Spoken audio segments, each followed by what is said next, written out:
Welcome to A Year in the Bible with Daily Grace. My name is Kristen. And my name is Katie. And we want to spend a few minutes a day with you walking through the New Testament, one chapter at a time. This year, we will fix our gaze upon Christ so that we may know him, not only with our minds, but with our hearts. Together, we will learn that who Jesus is changes everything. Welcome back to A Year in the Bible with Daily Grace. My name is Kristen Schmucker, and we are working our way through the entire New Testament, and today we are in Matthew 8. It is not too late to join me on this journey. I'm using the free Behold reading plan and the Behold study guides from the Daily Grace Co., and I will link those for you in the show notes. Yesterday, we finished the Sermon on the Mount, and today we are going to continue into the life of Jesus. Chapter 8 begins with Jesus coming down the mountain. The sermon has ended with the crowds being astonished at the authority that Jesus spoke with, and now these next chapters are going to display that authority for the crowds to see. The first miracle that we see is Jesus healing a leper. Leprosy in the ancient world was any skin disease, and it made the person unclean. Being unclean made the person plagued by leprosy an outcast in society and unable to worship in the temple. They were expected to stay far away from other people. So the fact that this man comes through the crowds to Jesus is shocking. The man kneels before Jesus as a sign of respect and called Jesus by the title Lord. His request is for healing if Jesus is willing. Without understanding just how despised leprosy was in the first century, it would be easy to miss the most shocking part of this passage. Jesus reaches out his hand and touches the man. This man who had been unclean for who knows how long. This man who was desperate for healing. This man who hadn't felt the warm touch of another person since his sickness began. This man who had been shunned from society and rejected from worship is touched by the Son of God. Jesus' words to him are, "I am willing." And just like that, the man is healed.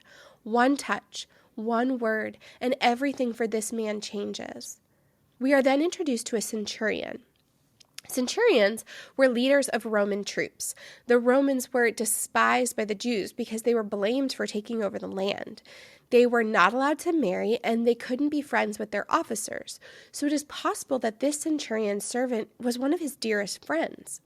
Something bigger is happening when this centurion comes asking for healing for his servant, though. This isn't just about one man, but it is a demonstration for all that faith is not just restricted to Israel. Gentiles would be included in the promises of God. The centurion came with nothing to offer but his need for help.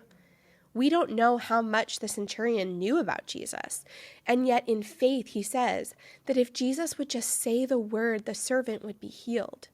Jesus did say the word, and the servant was healed at that very moment. This just reminds me that the Lord is never late, and this miracle was not about the faith of this man, but about the one he had placed his faith in. We are then told of other miracles that took place, from Peter's mother-in-law to many in the crowds. In verse 17, Matthew quotes Isaiah 53 about Jesus and said, "He himself took our weakness and carried our disease." Jesus was doing what he had come to do. The very next verse in Isaiah 53 tells us that we are healed by his wounds. Matthew is showing us that this man, Jesus, is the fulfillment of every promise of the Old Testament. Jesus is clear, though, that discipleship has a cost. He calls for people to follow him, but also tells them that he is not promising a life of ease. He himself did not even have a home to lay his head down in. At the very end of this long day full of miracles, Jesus and the disciples got into a boat on the Sea of Galilee. I've never been there, though I would love to travel there someday. But after doing a little research, I found that this is no tiny lake. It is 17 miles by 8 miles. That is massive. And gives me a little perspective about what it might have been like to be caught in a storm in the middle of what felt like an ocean, especially without the technology that we have today. And where is Jesus when this is happening? He is asleep in the boat. I love how this story shows us Jesus' humanity and his deity. We see his humanity in the fact that he is tired from a long day of travel and crowds, And as an introvert, I can definitely relate to this. And so he is asleep. He was not immune to exhaustion. But then we see his deity in his power to calm the seas. The disciples were in this weird place of faith and fear. On one hand, they demonstrated faith by waking Jesus up and asking for his help.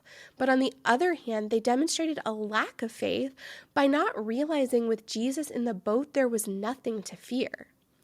These disciples had heeded the call of Jesus when he said, "Follow me." But that did not mean that their lives were free from hardship. In fact, as we will continue to see throughout the Gospels, as well as the rest of the New Testament, these disciples faced so much for him. Yet, Jesus' response is calm. "Why are you afraid?"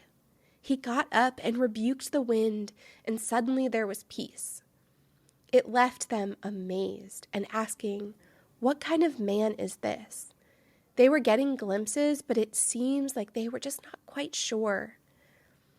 The last account in the chapter is of Jesus driving out demons in the region of the Gadarenes, which was a Gentile city east of Galilee. The man healed here is an outcast, living among the tombs and oppressed by many demons. When Jesus asks his name, the demons reply, "Legion, for we are many." For context, a Roman legion was 6,000 men. Yet here we see with just a single word, "Go." Jesus cast the demons into the herd of pigs nearby. The town's reply seems to be something like, "What kind of man is this?" The word behold, as we talked about early in our study, means to gaze upon. And I don't know about you, but I can't help but do that when I read these words. Like those that Jesus healed in this chapter, we are healed by him. And his words have power over our lives. So today we behold him. We can be encouraged that when we have nothing to offer but our need, he reaches out and touches us. We can rest in knowing that he is never late and know that whatever life brings, we have nothing to fear.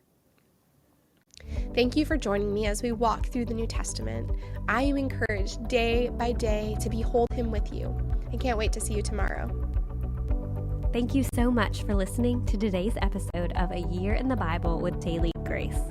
Don't forget to check out the show notes for helpful links and resources related to today's episode.